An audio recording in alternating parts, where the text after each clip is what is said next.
How to see what's in your iCloud storage. Let's get started. Launch your settings app. Here we go. At the very top, you'll find your Apple ID. Click on it.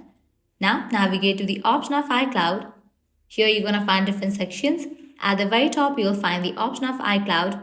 Below that, you'll see the option of Manage Account Storage. Click on that option. With that, you'll be directed to this kind of page. Now you can see the overall total of how much iCloud storage you have and how much you have used at the very top.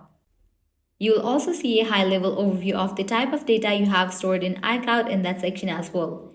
At the bottom of the screen is where you will find a more detailed breakout of what you have storing in iCloud and how much data is associated with each of those items. You can go ahead and click on any of these options to delete it or disable it. Well, this way you can easily see what's in your iCloud storage. At the end, if you guys find this video helpful, smash that like button, share and subscribe to our channel. Thanks for watching.